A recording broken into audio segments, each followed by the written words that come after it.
How you doing? My name's Jonathan Caldwell, and I'm going to be talking about bullying.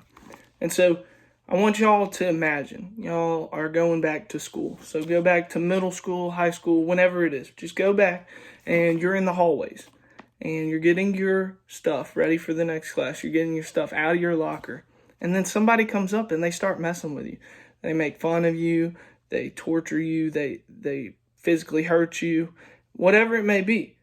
That's a bully. And so bullying, there's many different ways to bully, but it's usually broken down into 4 different types of bullying. So there's verbal bullying, which is obviously with your words. There's social bullying, which an example of that may be that you're hanging out with a friend group, but then they start to exclude you. They bully you in that way. They don't let you be part of that friend group anymore. There's physical bullying, which is obviously fighting, physical hurt. And then there's cyberbullying too, which is so prevalent in our society today with kids and even with adults. It is very prevalent. But obviously cyberbullying is dealt with social media, whether it be Facebook, Instagram, Snapchat, whatever it may be. That's what cyberbullying is. And so bullying is usually broken down into those 4 categories. And bullying is prevalent everywhere, in the workplace, in schools, everywhere. It's prevalent, but it is mostly found in the school systems. And so 1 in 5 kids experience bullying according to Admissionsly. And they also stated that around 5.4 million students would rather stay home in fear of being bullied. Now, school system is not the only place that bullying can be found. Like I said, workplace can be found. Bullying can be found in the workplace as well.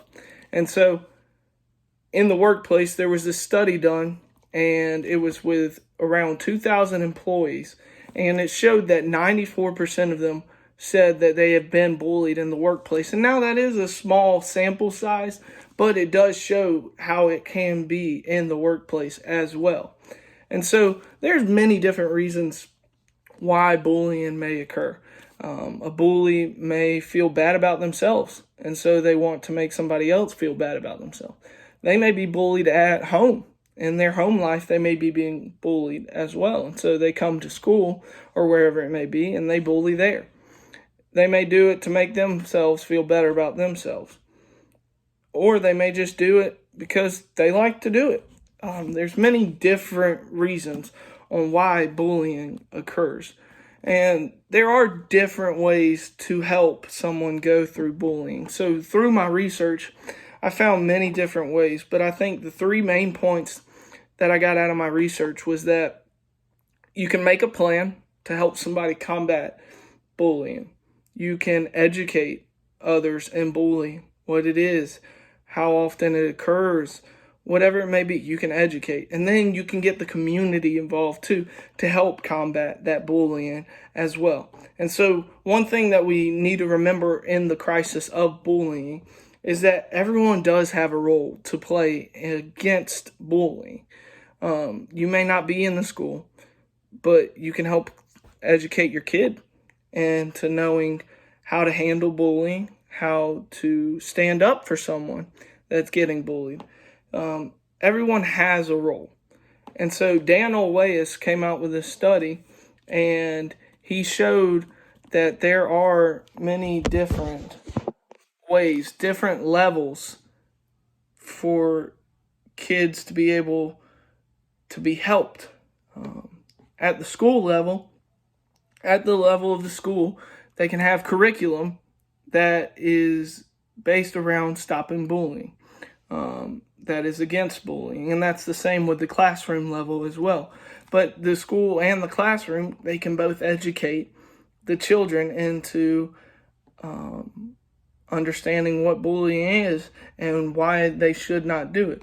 But on a personal level, you can always have those conversations with the bullies, with the victims of bullying, with parents. There's only so much that a school can do. It also has to be taken care of at home. And so throughout my research, I was thinking of what exactly would I do if I dealt with somebody that was going through bullying. And so, what would my intervention plan be? Obviously, it depends on the type of bullying. It depends on if it's verbal, social, physical, or cyberbullying.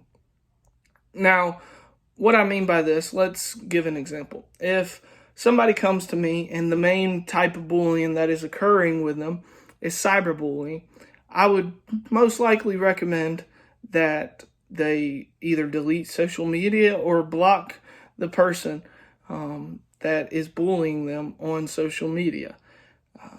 It's very toxic. Social media is very bad, in my opinion. I still use it, but I still believe that it's very bad, and people use it for bad as well. But it definitely depends on the type of bullying that is occurring, on how I would handle the situation. But no matter what type of bullying is occurring, I would go to Scripture first.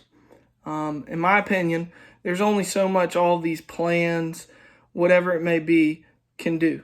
The power of Scripture matches nothing. Nothing compares to the power of Scripture and how Scripture can help somebody that is being bullied or help somebody that is the one doing the bullying.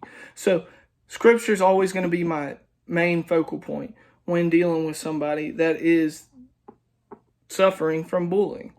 And so if that doesn't help, then I would talk with the bully and I would talk with the victim. I know that may not be possible if I was a counselor, but I would do my best to try to help because I think communication is key. In any aspect of life, communication is key. And so I believe that talking with the victim and talking with the bully separately would help both of them understand what's going on and what they're doing and how they should be acting. And then, if possible, I'll bring them together so that we could work it all out together.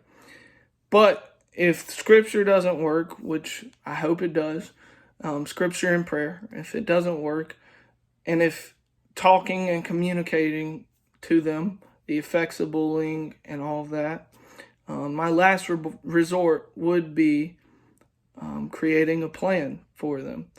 And an example of creating a plan is showing them how to combat bullying. And again, it is on the type of bullying, but just like I stated before with cyberbullying, just think of that example.